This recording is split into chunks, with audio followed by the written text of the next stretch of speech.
ఓం శ్రీ గురుభ్యో నమ. నమో దేవ్యై మహాదేవ్యై శివాయై సతతం నమ.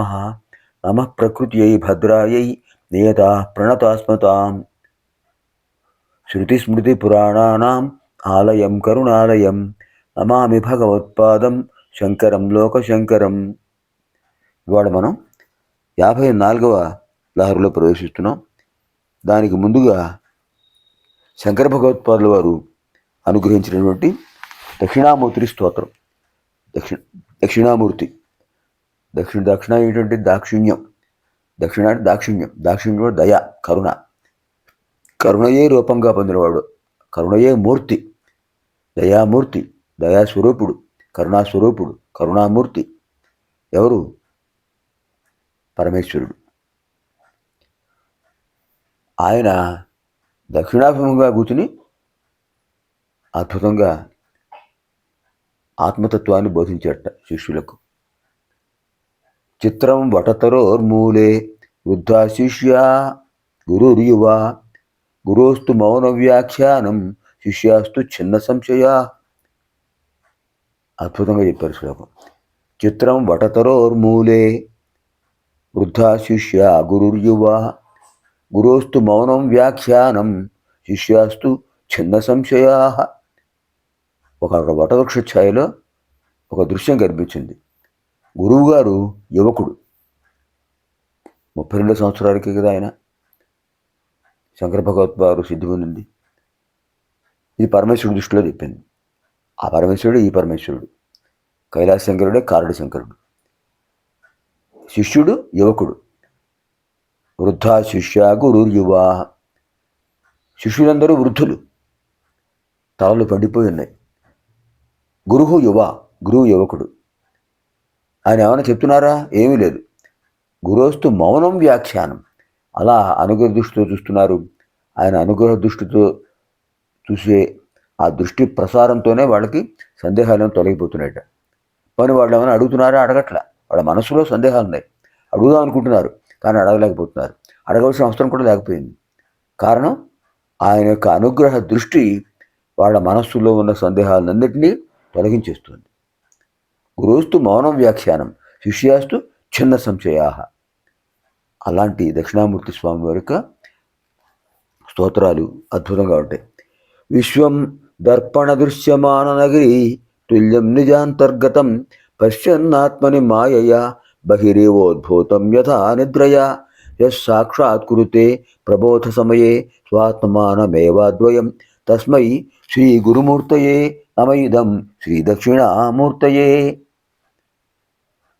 విశ్వం దర్పణ దృశ్యమాన నగరీ తుల్యం నిజాంతర్గతం. ఈ విశ్వమంతా కూడా అద్దంలో కనిపించే ప్రపంచంలాగా ఉంటుంది. పశ్యన్నాత్మని మాయయా బహిరివోద్భూతం యథ నిద్రయా.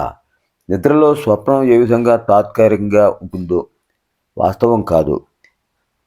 ఈ అద్దంలో కనిపించే ప్రతిబింబం కూడా వాస్తవం కాదు. ఇది మాయావరణంతో ఏర్పడిందే. సాక్షాత్కృతే ప్రబోధ సమయే స్వాత్మానమేవాద్వయం. ధ్యానంలోను ఆత్మజ్ఞాన ప్రబోధ విషయంలోను ఆ సమయంలోను ఏ గురువు వల్ల యొక్క ఆత్మానంద ప్రాప్తి కలుగుతుందో, ఆత్మజ్ఞానం కలుగుతుందో, పరమాత్మయే జీవాత్మ అనే తత్వం కలుగుతుందో అటువంటి గురుమూర్తి దక్షిణామూర్తికి నమస్కారము. విశ్వం దర్పణ దృశ్యమాన నగరీ తుల్యం నిజాంతర్గతం పశ్యన్నాత్మని మాయయా బహిరివోద్భూతం యథా నిద్రయా యస్సాక్షాత్కురుతే ప్రబోధ సమయే స్వాత్మానమేవాద్వయం తస్మై శ్రీ గురుమూర్తయే నమయిదం శ్రీ దక్షిణామూర్తయే. యదృశ్యం తన్నశ్యం. కనిపించేదంతా కనిపించని స్థితికి చేరుకుంటుంది. కనిపించేదంతా వెళ్ళిపోయేది. కనిపించని పరతత్వమే శాశ్వతమైనది. అలాంటి అద్భుతమైన ఆత్మతత్వాన్ని ఈ శ్లోకాల్లో అనుగ్రహించారు శంకరుల వారు. ఇప్పుడు మనం 54వ లహరిలో ప్రవేశిస్తున్నాం. అమ్మవారి యొక్క, జగదంబ యొక్క నేత్ర పవిత్రత ఎటువంటిది? అద్భుతంగా చెప్పారు. పవిత్రీకర్తుం నః పశుపతి పరాధీన హృదయే దయామిత్రైర్నేత్రై అరుణధవళశ్యామరుచిభి నదశోణో గంగా తపన తనయేతి ధ్రువమముం త్రయాణం తీర్థానాం ఉపనయసి సంభేదమనఘం. పవిత్రీకర్తుం నః పశుపతి పరాధీన హృదయే దయామిత్రైర్నేత్రై అరుణధవళశ్యామరుచిభి నదశోణో గంగా తపన తనయేతి ధ్రువమముం త్రయాణం తీర్థానాం ఉపనయసి సంభేదం అనఘం. హే పశుపతి పరాధీన హృదయే. ఎలాంటి అద్భుతమైన సంభాషణలు. పశుపతి పరాధీన హృదయే. పశుపతి అయిన పరమేశ్వరుడు యొక్క స్వాధీనమైన మనసు కలిగింది.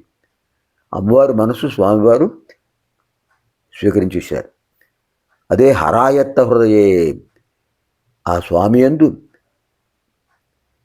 సునిశ్చితమైనటువంటి మనసు కలిగినది, ఆయనకు స్వాధీనమైన మనసు కలిగింది అమ్మవారు.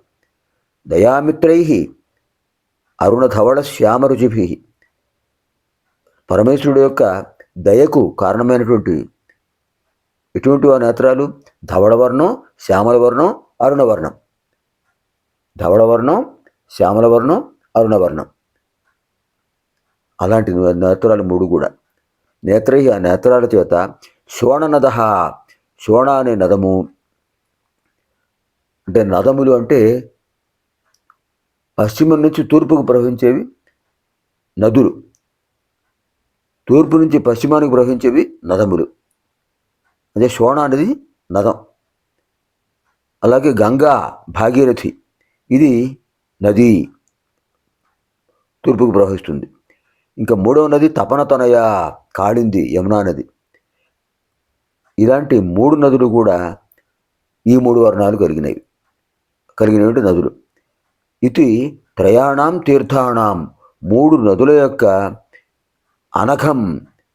అనఘం పాపాన్ని తొలగించేటటువంటి అముం సంభేదం, ఈ నది సంగమస్థానం నహ మమ్మల్ని పవిత్రీకర్తం, పవిత్రం చేయడానికి ఉపనయసి పొందజేస్తున్నావు.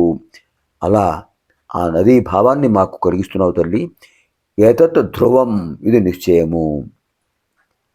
అజ్ఞానులైన ప్రాణులను కాపాడే పశుపతి యందు లగ్నమైన చిత్తమురిగిన ఓ దేవి, దయారసంతో కూడిన దానివై, దయారసంతో నిండిపోయినటువంటి నీ నేత్రాలు మూడు ఎలా ఉన్నాయంటే, మధ్య నేత్రం అరుణవర్ణం, ఒక నేత్రం శ్వేతవర్ణం, ఇంకో నేత్రం శ్యామలవర్ణం. అవి ఎలా ఉన్నాయంటే శోణానది, భద్రానది, భద్రానది గంగా, శోణభద్ర అంటే శోణానది, గంగానది, యమునా నది. ఈ మూడు నదులు కూడా మమ్మల్ని పవిత్రం చేయడానికి మీ నేత్రాల రూపంలో కనిపిస్తున్నాయా